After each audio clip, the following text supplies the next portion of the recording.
लोकसभा चुनाव में धुआंधार प्रचार जारी है।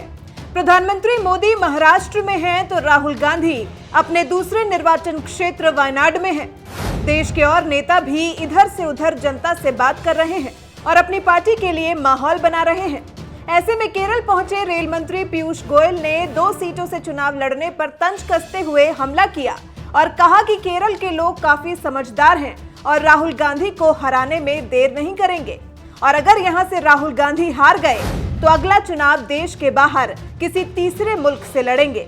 जिस वक्त केंद्रीय मंत्री राहुल गांधी पर हमला कर रहे थे, ठीक उसी वक्त राहुल गांधी थिरुनेली मंदिर में पूजा अर्चना कर रहे थे।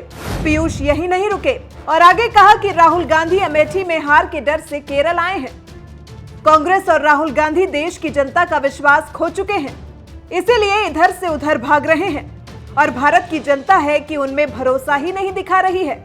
यहाँ पर एक बात हम आपको बताते चले कि जब केंद्रीय मंत्री राहुल गांधी पर हमला कर रहे थे, तब राहुल गांधी केरल के 4 शहरों में रैली के लिए गए थे। यहाँ पर एक बात आपको बताते चले कि बुधवार को प्रधानमंत्री नरेंद्र मोदी ने निशाना साधते हुए उन्हें सबसे बड़ा राष्ट्र विरोधी कहा था। इस पर राहुल गांधी ने जवाब देते हुए कहा था कि राष्ट्र पर हमला करने वाली ताकतों के खिलाफ लड़ने का असाधारण ट्रैक रिकॉर्ड रहा है। जो भी हो, आरोप प्रत्यारोप का दौर जारी है और जनता से कनेक्शन बनाने का काम भी जारी है। अब देखते हैं कि आगे क्या होता है।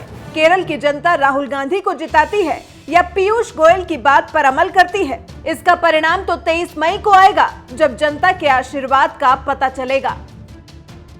The Bharatiya Janata Party and our partners in the NDA are poised for a huge victory in the elections. The BJP and its partners will get a 2/3 majority in India. The very fact that the Congress president is afraid of defeat in Amethi, which is their backyard of so many years, and has to run all the way to Wayanad. And there also he has to fight against his own partner, the CPM. And then CPM complains, he says, I will not say a word against CPM. Then what are you fighting for? How will you fight an election without saying a word against your opponent? It clearly shows the Congress party president has lost the confidence of the people of India. He is today a person who has no popularity. He has lost the confidence and is forced to come all the way to Kerala. I am sure the people of Kerala will defeat Rahul Gandhi in Wayanad, so that next election he will have to look for a constituency in some other country to fight the election. We are very confident of a spectacular victory in Kerala. We are receiving huge support in every city, every constituency that we are going. We expect the results in Kerala, in West Bengal, in Odisha, in the northeast, states where we did not do too well, will all give spectacular results in this election. They are all looking for a development-oriented government. They are all wanting an honest government. They are all wanting a strong leader like Prime Minister Narendra Modi, who will protect the country. Bharat माता की, भारत माता की। केम जो बदा लीला लहर ने वाह अमरेली तो क्यारे गाया पाछू पड़े ज नहीं।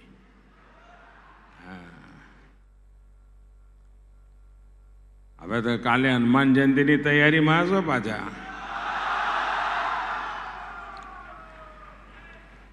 મેં રસ્તામાં જોયા ટેન્ટ બેન્ટ લાગી ગયા છે।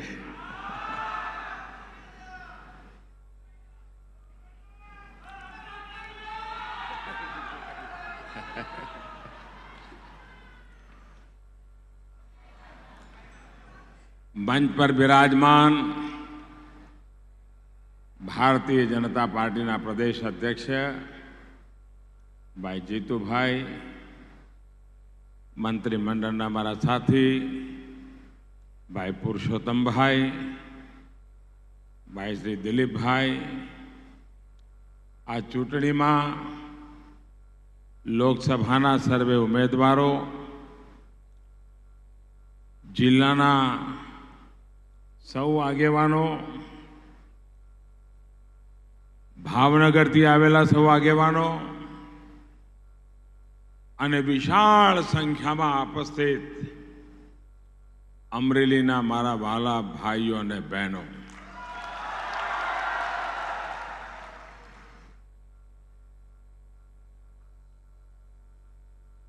અને આ સૌરાષ્ટ્રની ધરતી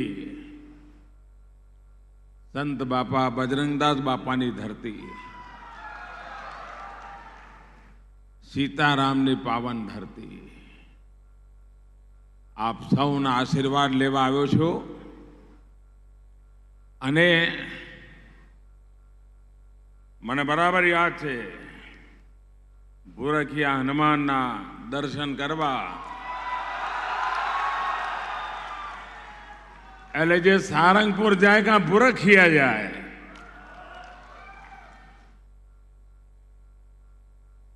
અને એને જે ભક્તિ ભાવથી માત્ર અમરેલી જિલ્લો નહીં, આ પંથકના બધા લોકો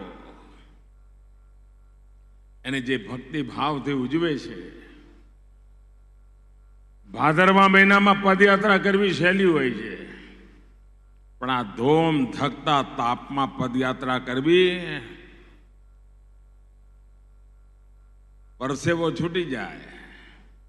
પણ ક્યારે આ પંથકે પદયાત્રીઓની સંખ્યામાં ઘટાડો નથી થવા દીધો.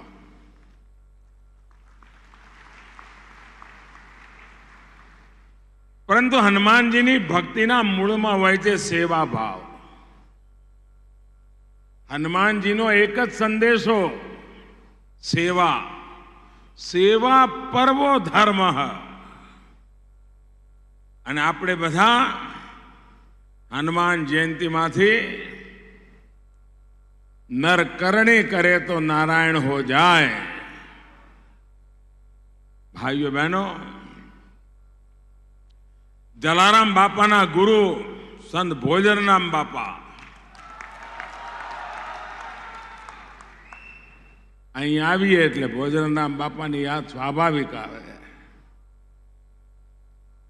અને આ ધરતી ગુજરાતના પહેલા મુખ્યમંત્રી જીવરાજભાઈ મહેતાની ધરતી,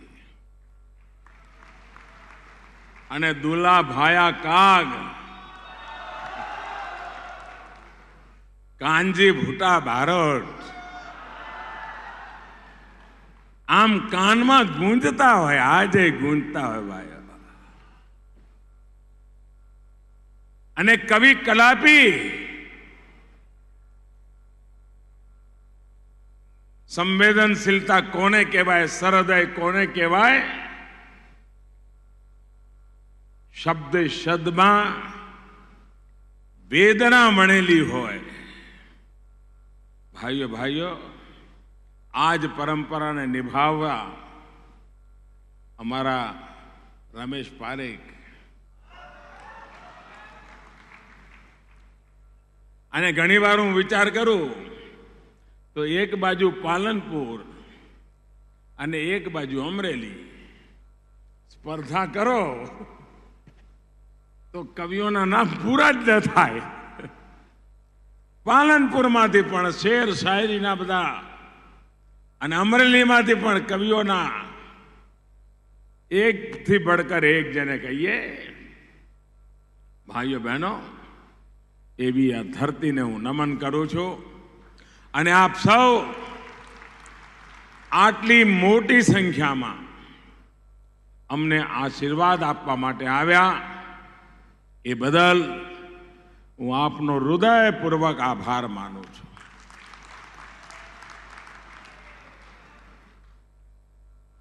2001 થી મારી એક નવી જિંદગીની શરૂઆત થઈ. કારણ વર્ષો પછી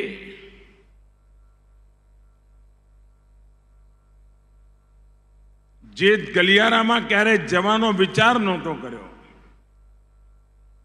સપને પણ ખ્યાલ નહોતો, એ રાજકારણના આટાપાટા અને સત્તાના ગલિયારોમાં પગ મૂકવાની મારી 2001ના ભૂકંપ પછી શરૂઆત થઈ અને ગુજરાતમાં સૌથી લાંબો સમય મુખ્યમંત્રી તરીકે સેવા કરવા માટે આપ સૌનો અભૂતપૂર્વ સહયોગ રહ્યો અને આટલી લાંબી સેવા કરી ત્યારે તમારી જોડે ગરોબો થઈ ગયો, અપનત્વ થઈ ગયો.